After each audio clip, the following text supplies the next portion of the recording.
اللہ نے عروج و زوال کے جتنے قصے ہمیں سنائے ہیں، جو بڑی بڑی قومیں تباہ ہوئیں، وہ غربت کی وجہ سے نہیں ہوئی، ٹیکنالوجی کی کمی کی وجہ سے نہیں ہوئی، اپنی اخلاقی پستی کی وجہ سے تباہ ہوئی۔ الم تر کیف فعل ربک بعاد ارم ذات العماد التي لم يخلق مثلها في البلاد، یہ ایک قوم۔ وثمود الذين جابوا الصخر بالواد، یہ ایک دوسری قوم۔ وفرعون ذی الاوتاد، یہ ایک تیسری قوم۔ اللہ تعالیٰ کہہ رہے ہیں ذرا دھیان سے میری بات بھی سنو اور غور بھی کرو کہ تمہارے رب نے قوم عاد کے ساتھ کیا کیا، جن جیسا تیرے اللہ نے بنایا ہی نہیں تھا۔ وہ دنیا میں اتنا طاقتور انسان اللہ نے نہیں پیدا کیا، جن کی اوسط، ہماری اوسط عمر 40 ہے، ان کی اوسط عمر تھی 300 سال، 300 سال، 600-500 سال وہ زندہ رہتے تھے، بوڑھے نہیں ہوتے تھے، بیمار نہیں ہوتے تھے، بال نہیں سفید ہوتے، یوں درخت کو پکڑ کے اکھاڑ دیتے تھے، ہاتھ سے پکڑ کے اکھاڑ دیتے تھے۔ اتنی طاقت اللہ تعالیٰ نے ان کو عطا فرمائی۔ اللہ تعالیٰ فرماتے ہیں یہ کیوں ہلاک ہو گئے؟ سخر علیہم 7 لیال و8 ایام حسوما فتری القوم فیہا صرعا کأنہم اعجاز نخل خاویہ فہل تری لہم من باقیہ۔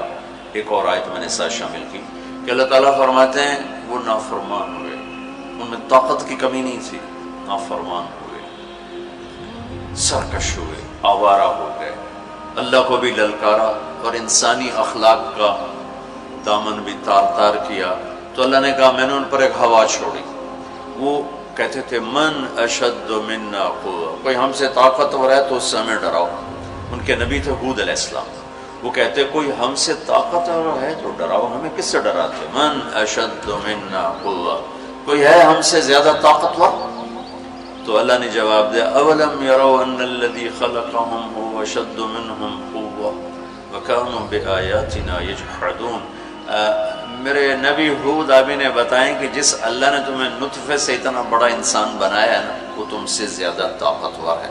اللہ تو نظر نہیں آ رہا، لہٰذا وہ کہتے ہو ہے ہی کوئی نہیں، ساڑھے جے ہے ہی کوئی نہیں، کوئی دکھاؤ۔ جب وہ اکڑتے ہی گئے تو اللہ نے ایک ہوا چھوڑ دی، 7 لیال و8 ایام، 7 راتیں اور 8 دن۔ اور اس کائنات کی سب سے طاقتور مخلوق ہوا ہے، سب سے طاقتور۔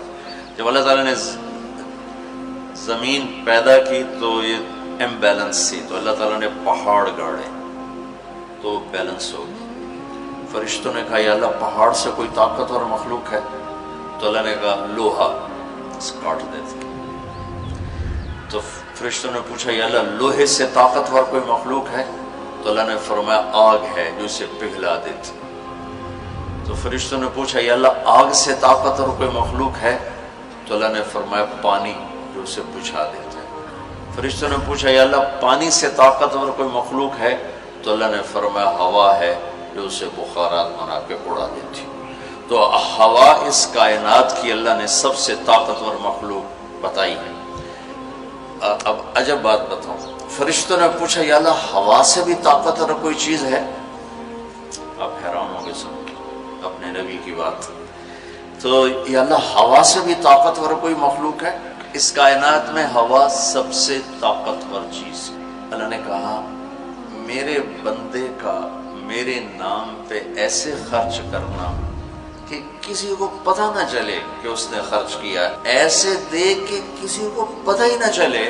تو اللہ نے کہا کہ یہ میرے بندے کا میرے نام پہ خرچ کرنا یہ اتنا طاقتور عمل ہے کہ ہوا بھی اس کے آگے جھک جاتی ہے، چونکہ یہ عمل میرے غصے کو بجھا دیتا، میرے غصے کو ٹھنڈا کر دیتا۔ اللہ کے غصے کو ٹھنڈا کرنے والی چیز اللہ کے نام پہ خرچ کرنا۔ مسلمان کنجوس نہیں ہوتا، بخیل نہیں ہوتا۔ تم لوگ کمال سمجھتے دوسرے کی جیب سے کھانا، کیونکہ ہم اس دور سے گزرے دوسرے کی جیب سے کھانا، اور اللہ تعالیٰ کمال دیکھتا ہے کہ اپنی جیب سے کھلا، خود بھوکا رہ کے اوروں کو کھلا۔ ایک دفعہ شیطان ملا کسی عابد کو، تو اس نے کہا آج جو پوچھو گے نا سچ بتاؤں. شیطان نے کہا اچھا ایک بتا دے، تیرے یار کتنے، تیرے دوست کتنے؟ کہنے لگا 3. کون؟ کہا ایک جو غصے والا، غصہ تو سب میں ہے، جس کو غصے پہ کنٹرول نہ ہو، پھٹ جاتا ہو پھٹ جاتا ہو پھٹ جاتا ہو. غصہ سب کو آتا ہے، کھوتے نو غصہ آ جاتا ہے انسان تو انسان. غصہ آنا نیچرل ہے، نہ آئے تو پریشانی کی بات ہے. غصے کو پینا نہیں، برداشت نہ کرنا، اس سے معاشرہ ٹوٹتا ہے. تو اس نے کہا غصے والا بڑا اچھا میرا یار ہے پکا.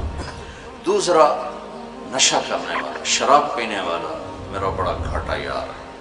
اور تیسرا بخیل کنجوس میرا بڑا یار ہے. اور اگلی عجیب بات بتاؤں کہ اگر بدقسمتی سے یہ تینوں باتیں کسی میں اکٹھی ہو جائیں کہ وہ کمبخت غصہ بھی میں بھی پھٹتا ہو، شراب بھی پیتا ہو، بخیل بھی ہو، شیطان اس کا مرید ہوتا ہے اور وہ پیر ہوتا ہے، وہ ایسی خطرناک بلا بن جاتا ہے. مسلمان کا صدقہ عادت ڈالو بچوں، خرچ کرنے کی عادت ڈالو. سخی کا کبھی ہاتھ تنگ نہیں ہوگا، اللہ اس کو اپنے خزانوں سے دے گا. لیکن آج کل ماں باپ سکھاتے ہیں گنجائش کرو گنجائش کرو، جمع کرو جمع کرو، کجیاں میں پیسے ڈالو. اور تم اللہ کے نام پہ لگانا سیکھو، اللہ تمہیں وہاں سے دے گا جہاں سے وہم و گمان بھی نہیں. انفق ولا تخش من ذی العرش اقلالا، خرچ کر اور عرش والے سے تنگی کا ڈر نہ کر. اس مراد فضول خرچی نہیں، اللہ کے بندوں پہ خرچ کرنا، ضرور مندوں پہ خرچ کرنا. تو اللہ کے نام پہ صدقہ اس کائنات کی سب سے طاقتور چیز، جو کہ ہوا کو بھی سے اوپر اللہ نے بیان کیا. اور اللہ نے کہا یہ تیرے رب کے غصے کو بجھا ٹھنڈا کر دیتا. اللہ نے ہوا چھوڑی اور اس قوم کو تہس نہس کر دیا. ان کے قد ہوتے تھے 50 فٹ 60 فٹ 40 فٹ کے قد ہوتے تھے. تو ہوا نے ان کو ایسے اٹھایا، بگولا چلتا رہا ایسے ہی. تو آپس میں ان کے سر ٹکراتے تھے، ٹھا ٹھا ٹھا ٹھا ٹھا ٹھا، یہاں تک ان کی کھوپڑیاں پھٹ گئیں، ان کے دماغ نکل گئے. پھر اللہ نے پٹک کے زمین پر مارا، دھڑ الگ ہو گئے، سر الگ ہو گئے. اس کے پیچھے تباہی کی وجہ نہ پیسے کی کمی نہ ٹیکنالوجی کی کمی اس دور کی. وَثَمُودَ الَّذِينَ جَابُوا الصَّخْرَ بِالْوَادِ. پھر اللہ نے کہا ایک اور قوم آئی جنہیں پتہ چلا کہ ہود علیہ السلام کی قوم پر ہوا چلی تھی، لہٰذا ہم کیا کریں گے، پہاڑوں میں گھر بنائیں گے. تو وہ سعودی عرب میں وہ علاقہ میں نے دیکھا ہے جہاں انہوں نے پہاڑ کھود کے گھر بنائے. پہاڑ کھود کے اندر پورا پہاڑ کھودا ہوا، بیچ میں گھر. انہوں نے کہا یہاں تو ہوا آ نہیں سکتی، ہوا پہاڑ کو کہاں سے اٹھائی، لہٰذا وہ مستی میں آ گئی. وَثَمُودَ الَّذِينَ جَابُوا الصَّخْرَ بِالْوَادِ. پھر وہ للکارنے لگے، لیا ہوا لیا ہوا. تو اب وہ اللہ کو عاجز سمجھا. تو اللہ نے کیا کیا، فَانظُرْ كَيْفَ كَانَ عَاقِبَةُ مَكْرِهِمْ أَنَّا دَمَّرْنَاهُمْ وَقَوْمَهُمْ أَجْمَعِينَ فَتِلْكَ بُيُوتُهُمْ خَاوِيَةً بِمَا ظَلَمُوا إِنَّ فِي ذَلِكَ لَآيَةً لِقَوْمٍ يَعْلَمُونَ وَأَنجَيْنَا الَّذِينَ آمَنُوا وَكَانُوا يَتَّقُونَ. کیا کیا اللہ تعالیٰ نے، ایک فرشتہ بھیجا جس نے اگر ایک چیخ ماری، آواز بہت طاقت ہے، ساؤنڈ سے کتنی تباہی آتی. اس نے ایک چیخ ماری، ان کے کلیجے سب کے پھٹ گئے اور چہرے ان کے نیلے پڑ گئے. اور وہ ایک دن میں سارے اللہ تعالیٰ نے مٹی کا ڈھیر بنایا، انہیں دفن کرنے والا کوئی نہ بچا. یہ کیسے تباہ ہوئے؟ ان کی تباہی کے پیچھے نہ ٹیکنالوجی کی کمی ہے نہ طاقت کی کمی. ایک تیسری قوم، وَفِرْعَوْنَ ذِي الْأَوْتَادِ. فرعون جو اس زمانے کا اتنا بڑا بادشاہ تھا کہ انسانی تاریخ میں صرف ایک انسان پیدا ہوا ہے جس نے کہا میں رب ہوں. یہ بات دنیا میں کسی نے نہیں کی. سجدہ تو مسلمان بادشاہ بھی کرواتے تھے، یہ مغلوں کو سجدے ہوتے تھے، یہ ہمارے مغلیہ بادشاہ تھے، اورنگزیب نے آ کر اسے ختم کیا. تو سجدے تو مسلمان بادشاہوں کو بھی ہوتے رہے اور کافروں کو بھی ہوتے رہے، لیکن میں ہی رب ہوں یہ بات ایک انسان نے کی، وہ ہے فرعون. فَقُلْ هَلْ لَكَ إِلَىٰ أَن تَزَكَّىٰ وَأَهْدِيَكَ إِلَىٰ رَبِّكَ فَتَخْشَىٰ فَأَرَاهُ الْآيَةَ الْكُبْرَىٰ فَكَذَّبَ وَعَصَىٰ ثُمَّ أَدْبَرَ يَسْعَىٰ فَحَشَرَ فَنَادَىٰ فَقَالَ أَنَا رَبُّكُمُ الْأَعْلَىٰ. اللہ اکبر. کہنے لگا میں سب سے بڑا رب ہوں. یہ صرف ایک انسان کا دعویٰ. کتنی اللہ نے اس کو طاقت بخشی. بچے ذبح ہو رہے ہیں، کوئی اف نہیں کر سکتا، اف نہیں کر سکتا، کوئی جلوس نہیں نکال سکتا۔ بچہ پیدا ہوتا ہے ذبح کیا جا رہا، پیدا ہوتا ہے ذبح، بچیاں چھوڑی جا رہی، بچے ذبح کیا، نقتل ابناءهم ونستحيي نساءهم وإنا فوقهم قاهرون، سارا قرآن سے آپ کو بتا رہا ہوں۔ تو وہ اس زمانے کی سب سے بڑی ٹیکنالوجی، سب سے بڑی طاقت، یہاں کیا زوال ہے؟ اخلاقی پستی۔ سمود میں کیا زوال ہے؟ اخلاقی پستی۔ عاد میں کیا زوال ہے؟ اخلاقی پستی۔ کسی قوم کا سب سے بڑا سرمایہ اس کے اخلاق ہوتے ہیں۔ ٹیکنالوجی ثانوی چیز ہے، سونے چاندی کی کانیں، تیل کے خزانے، یہ دوسرے نمبر کی چیز ہے۔ سب سے پہلا سرمایہ وہ آپ میری جو نسل ہو، وہ آپ کے عالی اخلاق، آپ کا اچھا کردار، آپ کی حیا والی زندگی، آپ کی کردار والی زندگی، یہ میرے ملک کا سب سے بڑا سرمایہ ہے۔ اگر میری نسل کے اخلاق بگڑ گئے، حیا کی چادر تار تار ہو گئی اور ناشگانہ زندگی میں داخل ہو گیا اور وہ ثقافت بن گئی، تہذیب بن گئی، تو اس قوم کے ہلاک ہونے کو کوئی نہیں بچا سکتا کہ آسمان والے کا فیصلہ اترتا ہے۔ جب آسمان والا فیصلہ کرتا ہے تو زمین کی ٹیکنالوجی اسے بچا نہیں سکتی۔ فرعون نے بھی کہا قومن فاتنا بما تعدنا ان کنت من الصادقین، نوح علیہ السلام کی قوم نے کہا نوح علیہ السلام سے، لاؤ کدھر ہے تیرے رب کا عذاب، فاتنا لے کے آؤ، کدھر ہے تیرے رب کا عذاب، انما یاتیکم بہ اللہ ان شاء وما انتم بمعجزین، اللہ جب لائے گا تو پھر تم کچھ کر نہیں سکو گے۔ ایک تندور سے پانی نکالا اور ساری نسل کو اللہ نے پانی میں بہا دیا، ساری نسل۔ تو میں آپ کے سامنے اپنی بات کو مدلل کر رہا ہوں قرآن پاک سے کہ قوموں کے زوال اور عروج کا تعلق ٹیکنالوجی سے تھوڑا ہے اور اخلاقیات سے زیادہ ہے۔ اخلاقی پستی کسی بھی قوم کے زوال کا سب سے بڑا سبب ہے، اخلاقی بلندی کسی بھی قوم کے عروج کا سب سے بڑا سبب ہے۔ فرعون نے بچے ذبح کیے، بچیوں کو چھوڑا، عبرت کا نشان بنا دیا لوگ۔ سولی سب سے پہلے اس نے ایجاد کی، اور پھر میرے رب نے فَأَخَذْنَاهُ وَجُنُودَهُ فَنَبَذْنَاهُمْ فِي الْيَمِّ، آگے سمندر، پیچھے فرعون، بیچ میں موسیٰ علیہ السلام کی قوم، تو کہنے لگے مروا دیا موسیٰ، مروا دیا، تو آگے سمندر پیچھے فرعون، اگے جاؤ تو پانی پچھو تو فرعون دا سوٹا ان کی دے جا تو موسیٰ علیہ السلام نے کہا کلا، ڈرو نہیں، ان معی ربی۔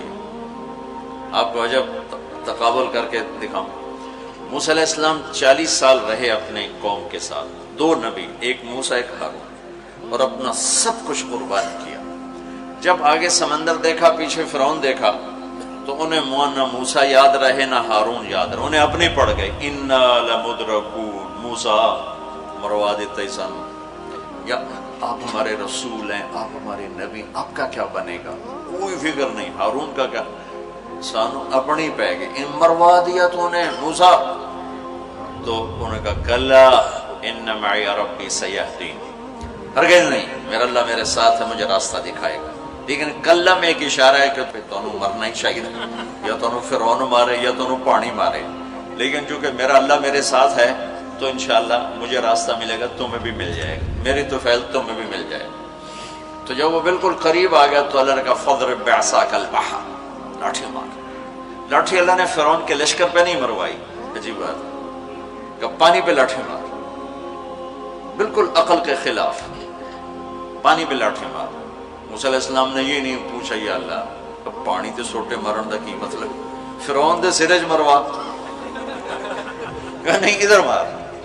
فانفلق البحر فکان کل فرق کالطود العظیم، میرے رب کی قدرت، ایک دم اس لاٹھی سے ٹھوٹے مارتا سمندر 12 راستوں میں تبدیل ہو گیا، اور سارا پانی ایسے سیمنٹ کی دیوار بن کے کھڑا ہو گیا، کوئی جنبش نہیں، اور 12 قبیلے تھے، 12، تو ہر قبیلہ ایک راستے پہ پانی میں انٹر ہو گیا، بڑی بڑی دیواریں۔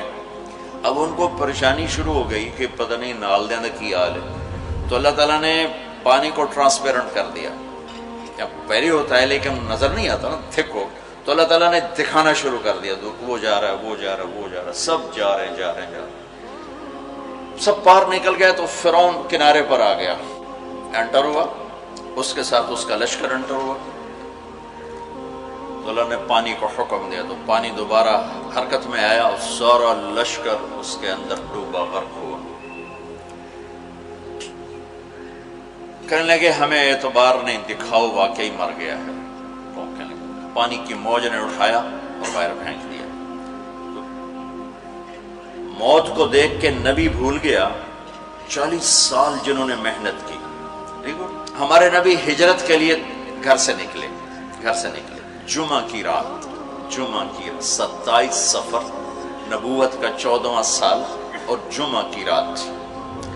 تو ابو بکر رضی اللہ تعالیٰ عنہ نے عرض کی یا رسول اللہ میں نے ایک غار ڈھونڈا ہوا ہے، وہاں چل کے چھپتے ہیں، پھر جب ہماری طلب کوئی مدھم ہو جائے گی پھر ہم نکلیں گے۔ چلو اب کبھی آگے چلیں کبھی پیچھے، کبھی ہمارے نبی کے آگے ہوں کبھی پیچھے ہوں، کبھی آگے ہوں کبھی پیچھے۔ تو آپ نے فرمایا کہ ابو بکر یہ کیا کرو، کبھی آگے کبھی پیچھے، کبھی آگے کبھی پیچھے۔ تو کہنے لگے یا رسول اللہ اخاف الرصد فامشی امامک واخاف الطلب فامشی خلفک۔ یا رسول اللہ جب مجھے یہ خیال آتا ہے کہ آگے کوئی دشمن چھپا ہوا وار نہ کر دے تو میں آگے چلتا ہوں کہ وار میرے اوپر پڑے آپ پہ نہ پڑے، اور جب مجھے خیال آتا ہے کہ پیچھے سے آ کے حملہ نہ کر دے تو میں بھاگ کے پیچھے ہو جاتا ہوں کہ اگر کوئی وار کرے تو میرے اوپر آئے آپ پر نہ آئے۔ انا لمدرکون، ابو بکر کا عمل اور بنی اسرائیل کا عمل آپ فرق دیکھ رہے ہو۔ اگلے دن اچھا ہمارے نبی پنجوں پہ چل رہے تھے، پنجوں پہ، پورا پاؤں نہیں، کہ اس زمانے میں کھوجی، جب تک کچی سڑکیں تھی یہ علم تھا، خود ہمارے گاؤں میں کھوجی تھے، کچی سڑکوں پہ پاؤں کے نشان پر چلتے چلتے سینکڑوں میل چلے جاتے تھے۔ ہمارے دادا کے اونٹ چوری ہوئے ڈیرہ غازی خان، چوری ہونا کوئی بڑی بات نہیں تھی، بیزتی سمجھی جاتی تھی اس زمانے میں، فلانے سردار دی چوری ہو گئی۔ تو وہ کھوجی کو لے کر چلے، میاں چنو کے پاس ہمارا گاؤں ہے، وہاں سے چلتے چلتے ڈیرہ غازی خان سے چوٹی پہنچے، پاؤں کا نشان دیکھتے دیکھتے، اور وہاں سے اپنے اونٹ لے کر واپس آئے۔ تو میرے نبی پنجوں پر چل رہے تھے کہ قدم کا نشان نہ پڑے، لہذا جب آپ پہاڑ کے قریب پہنچے، وہ یوں سیدھا پہاڑ ہے بالکل قارس اور ایسے، جب آپ چڑھنے لگے تو انگلیاں اتنی درد کرنے لگیں کہ آپ سے چڑھا نہیں گیا۔ تو ابو بکر رضی اللہ تعالیٰ عنہ نے آپ کو کمر پہ بٹھایا اور کمر پہ بٹھا کے اس پہاڑ کو اوپر لے کر کے، کبھی اللہ آپ کو لے جائے تو آپ دیکھنا کتنا وہ اوکھا پہاڑ ہے جس پر ابو بکر اوپر لے کر گئے۔ پھر آپ کو باہر بٹھایا، کہا آپ باہر بیٹھیں، خود اندر تشریف لے گئے۔ اندھیرا تھا تو ٹٹول کے سوراخ بند کرنے شروع کیے، روڑے پتھر اس سے۔ اب سوراخ باقی تھے اور روڑے ختم ہو گئے، تو اپنی پگڑی اتاری اور اس کو پھاڑ کے سوراخ بند کیے۔ پھر بھی سوراخ باقی تھے تو کرتا اتارا اور اس کو پھاڑ کے سوراخ بند کیے۔ پھر ایک سوراخ باقی رہ گیا، وہ جس میں سانپ تھا، اس کے اوپر اپنی ایڑی کو رکھ دی۔ پھر عرض کی یا رسول اللہ آپ تشریف لائے۔ آپ کو اندھیرے میں پتہ نہیں چلا کہ ابو بکر کے نہ پگڑی ہے اور نہ کرتا ہے۔ جب تھوڑی روشنی ہوئی، صبح صادق ہوئی، روشنی ہوئی تو دیکھا ابو بکر کے نہ کرتا نہ پگڑی۔ تو آپ نے کہا ابو بکر تیرا کرتا تیری پگڑی؟ کہ یا رسول اللہ آپ یہ دیکھ رہے ہیں یہ سارے سوراخ تھے، مجھے خیال ہوا کوئی چیز آپ کو تکلیف نہ پہنچائے تو میں نے یہ سارے بند کر دیے۔ تو اس پر ایک دم میرے نبی کی آنکھیں بھر آئیں اور اب بے ساختہ روئے اور ہاتھ اٹھا کر رکھا، یا اللہ میں ابو بکر سے راضی ہوں، تو بھی اس سے راضی ہو جا اور اسے جنت میں میرا ساتھی بنا تھا۔ تو فوراً جبریل آئے اور عرض کی یا رسول اللہ تعالیٰ فرما رہے ہیں کہ ہم ابو بکر سے راضی ہیں اور جنت میں آپ کا ساتھی بنانے کی بشارت دیتے ہیں۔ بنو اسرائیل کہہ رہے ہیں مروا دیا، اور ابو بکر کیا کر رہے ہیں میں آپ کو تقابل کر کے بتا۔ پھر اگلے دن قریش کا کھوجی صرف انگلیوں کو پہچانتا غار سور کی طرف چل پڑا۔ جب وہ چلے تو میرے رب کا غیبی نظام حرکت میں آیا۔ اللہ نے ایک بیل اگائی، وہ کافی کھلی جگہ ہے، بیل اگائی، بیل، اس کے شاخوں کے اندر اللہ نے مکڑیوں کو حکم دیا، انہوں نے جالا بنا دیا، ایک کبوتری نے آ کے انڈے دے دیے۔ کھوجی ٹھیک دروازے پہ لے کے آ گیا، کا پاؤں کا نشان یہاں تک۔ تو اب ابو بکر کے دل پہ کیا گزر رہی تھی وہ قرآن بتاتا ہے۔ بنو اسرائیل کے دل پہ کیا گزری قرآن نے کہا، انہیں اپنی پڑ گئی، اپنے نبی کی بھول گئی۔ لیکن جب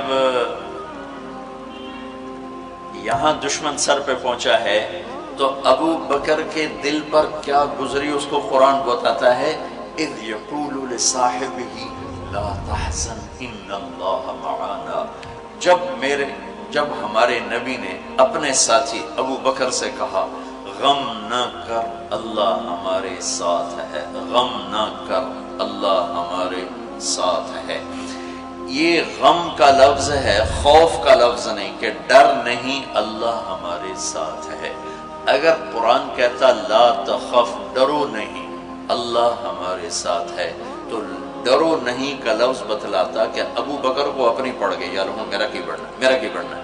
قرآن کہتا ہے غم نہ کر، ابو بکر کو اپنی ذات بھول گئی، اپنے نبی کا غم لگ گیا کہ یا اللہ میرے نبی کا کیا بنے گا، یا اللہ میرے نبی کا کیا بنے گا۔ تو اللہ تعالیٰ نے فرمایا اس ابو بکر کے سینے کو سامنے رکھ کر کہ اپنے حبیب کی زبان سے کہلوایا غم نہ کر اللہ ہمارے ساتھ ہے، اللہ ہمارے ساتھ ہے۔ پھر دونوں امتوں کا فرق بتانے لگا ہوں۔ بنو اسرائیل نے سمندر پار کیا، فرعون کو غرق ہوتے دیکھا، اور ایک نبی آگے ایک پیچھے، دو رسولوں کے درمیان جا رہے ہیں، اور آگے ایک بستی میں دیکھا مروا علی قوم یعکفون علی اصنام لہم، وہ ایک بتوں کی پوجا کر رہے تھے۔ اتنے ماٹھے تھے عقل کے بنو اسرائیل کہ پتھر کی پوجا ہو رہی، 40 سال نبی کی صحبت ہے، بڑے بڑے معجزے دیکھے، اور ابھی پانی پاؤں پہ لگا ہوا ہے، سمندر کو پھٹتے دیکھا، فرعون کو ڈوبتے دیکھا۔ موسیٰ علیہ السلام سے کہنے لگے اجعل لنا الہا کما لہم آلیہ، موسیٰ علیہ السلام جی ہماری ایک درخواست۔ کہنے لگے کیا؟ ایو جے ہے خدا سانو ہی لے دے، ایسے میں انہوں متھر ٹیکی۔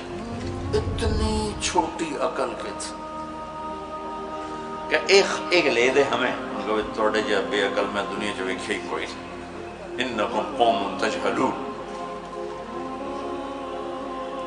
ہمارے نبی دنیا سے تشریف لے گئے، فوت ہوئے 12 ربیع الاول 7 جون 633 عیسوی 11 ہجری، پیر کا یہ تقریباً یہی ٹائم ہے، اس سے تھوڑا سا آگے، زور سے پہلے۔ اب دنیا سے تشریف لے گئے، انتقال فرما گئے۔ اس صحابہ پہ عجیب و غریب کیفیت طاری ہوگی۔ عمر رضی اللہ عنہ نے تلوار نکال لی، جو کہے گا اللہ کا نبی فوت ہو گیا قتل کر دوں گا۔ وہ فوت نہیں ہوئے، اللہ کے پاس گئے، واپس آئیں گے۔ ابوبکر صدیق کو پتہ چلا، وہ عوالی ایک محلہ ہے، وہاں گئے ہوئے تھے اپنی بیگم کے پاس، وہاں سے دوڑتے ہوئے آئے، گھوڑے سے چھلانگ لگائی، گھر میں داخل ہوئے، اپنی بیٹی کے حضرت عائشہ کے گھر میں آپ کا انتقال ہوا۔ آپ کے چہرے سے کپڑا ہٹایا، ماتھا چوما، آنسو گرے، اور کہا طبت حیا و میتا، میرے محبوب آپ دونوں حالتوں میں پاک پاکیزہ خوشبودار ہیں، دنیا سے جانے کے بعد بھی اور دنیا میں رہتے ہوئے بھی۔ پھر تشریف لائے تو عمر کی آواز گرجدار، کوئی نہ کہے میرے نبی فوت ہو گئے۔ ممبر پر آ کر کھڑے ہوئے کہا عمر بیٹھ جاؤ۔ عمر کہنے لگا میں نہیں بیٹھتا۔ تو کہنے لگے ایھا الناس من کان یعبد محمدا فإن محمدا قد مات، جو لوگ محمد کی پوجا کرتے تھے تو سنو آج ان کو اللہ نے اٹھا لیا ہے۔ ومن کان یعبد اللہ فإن اللہ حی لا یموت، اور جو اللہ کی پوجا کرنے والے ہیں وہ سن لیں کہ اللہ موت سے پاک، زندہ، قائم دائم، حی قیوم موجود ہے۔ اور پھر آپ نے یہ آیت پڑھی انک میت وانہم میتون، میرے حبیب آپ نے بھی موت کا ذائقہ چکھنا ہے، وہ سب نے موت کا پیالہ پینا ہے۔ اور یہ آیت پڑھی وما محمد الا رسول قد خلت من قبلہ الرسل افإن مات او قتل انقلبتم علی اعقابکم، میرے نبی بھی تو رسول ہیں جیسے اور رسول ہیں، ان کو بھی تو موت نے آنا ہے، تو تم میرا راستہ چھوڑ دو گے، میرا دین چھوڑ دو گے۔ تو عمر رضی اللہ تعالیٰ عنہ فرماتے ہیں میری ٹانگوں سے جان نکل گئی، چونکہ مجھے پتہ چل گیا کہ آپ فوت ہو گئے ہیں، تو میں یوں نیچے گرا، سیدھا ایسے اسٹریٹ نیچے گرا کہ مجھے جو لگا جیسے یہ قرآن آج اترا ہے، جیسے یہ قرآن آج اترا ہے۔ تو ابوبکر صدیق رضی اللہ تعالیٰ عنہ صحابہ کا ایمان اور بنو اسرائیل کا ایمان اب تقابل، دو نبیوں کی موجودگی میں اتنے بڑے معجزے دیکھ کر ایک پتھر کا بت دے ہم بھی اس کو سجدہ کریں، اور یہاں میرے نبی دنیا سے جا چکے ہیں، اور ابو بکر صدیق اعلان کرتے ہیں کہ اللہ زندہ ہے، موت سے پاک ہے، اور میرے نبی کو اللہ نے بلا لیا، جیسے ہر نبی کو بلایا میرے نبی کو بھی بلا لیا ہے۔ پہلی امتوں کو 2 نمازیں، ہمیں 5۔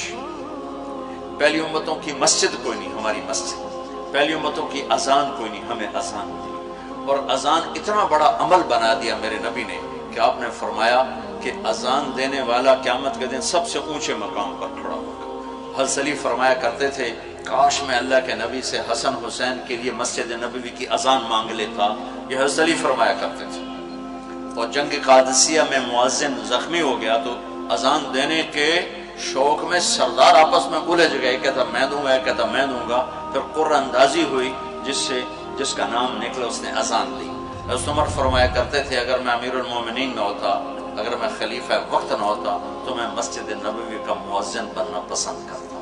کسی کو اذان نہیں ملی، ہمیں اذان۔ پہلا مؤذن بلال بنا، پہلے مؤذن اللہ نے بلال کو یہ عزت عطا فرمائی۔ دنیا میں یہ ہے اور آخرت میں یہ ہے کہ میرے نبی نے فرمایا کہ جب جنت میں جانے کا وقت آئے گا تو جنت کی میرے لیے سواری لائی جائے گی، میں اس سواری پہ بیٹھوں گا تو اس کی جو وہ رسی ہوگی وہ ایسے نیچے گر جائے گی، نیچے گرے گی۔ اس رسی کے یعنی اس کی جو لگام ہوتی ہے وہ نیچے گرنے کا مطلب ہے یہ ایسے نیچے گر گئی۔ اب نیچے گرنے کا مطلب ہے کہ اس کی ڈرائیونگ میرے نبی نے نہیں کرنی، کوئی آنے والا ہے، کوئی ڈرائیور آنے والا ہے جو رسی پکڑ کے چلے گا، کوئی کوچبان آنے والا ہے جو اس کو پکڑ کے چلے گا۔ رسی کا گرنا ایک انڈیکیشن ہے کہ کوئی نصیب والا اب آئے گا۔ جب آپ کی سواری کھڑی ہوگی، رسی نیچے ہے، تو اب سب کی گردنیں ایسے ہوں گی، کون، سب قیاس کر دیں کون کون کون۔ اللہ کی طرف سے اعلان ہوگا بلال کو بلایا جائے، بلال بلال۔ تو بلال آپ کی سواری کی لگام پکڑیں گے، اور آپ نے فرمایا کہ سب سے پہلے میں جنت میں جاؤں گا وہ بلال میرے ساتھ ہوگا، میری سواری کی لگام پکڑ ہو جائے گا۔ تو ہمیں اذان ملی، کسی امت کو اذان نہیں ملی۔ ہمیں 5 نمازیں ملی، کسی امت کو نمازیں 2 نمازیں، ایک فجر کی 2 رکعت، عصر کی 2 رکعت۔ باجماعت نہیں، ان کو اپنی کتاب یاد نہیں، ہمیں قرآن یاد ہے۔ میرے مدرسے میں ایک بچہ اب ماشاءاللہ امریکہ میں وہ پڑھا رہا ہے، اس نے 30 دن میں قرآن یاد کیا۔ صبح یاد کرتا تھا، شام کو تراویح میں سناتا تھا۔ میرے مدرسے کا بچہ صبح بیٹھ کے مغرب تک پورا سپارہ یاد کر کے اور عشاء کو تراویح میں سنا دیتا تھا۔ اللہ نے میں ایسا قرآن دے دیا کہ 1 مہینے میں بھی یاد ہو جاتا ہے۔ 3 دن میں بھی ایک بزرگ نے یاد کیا، 3 دن میں قرآن یاد کیا۔ اللہ نے ہمیں قرآن کی دولت عطا فرمائی، پڑھنے کے لیے 5 نمازیں عطا فرمائی، تہجد کی نماز عطا فرمائی، اوابین کی نماز دی، اشراق کی نماز دی، چاشت کی نماز دی۔ نماز کے کتنے دروازے کھول دی۔ اور میرے نبی کی آخری نصیحت تھی میری امت نماز نہ چھوڑنا، نماز نہ چھوڑنا، نماز نہ چھوڑنا۔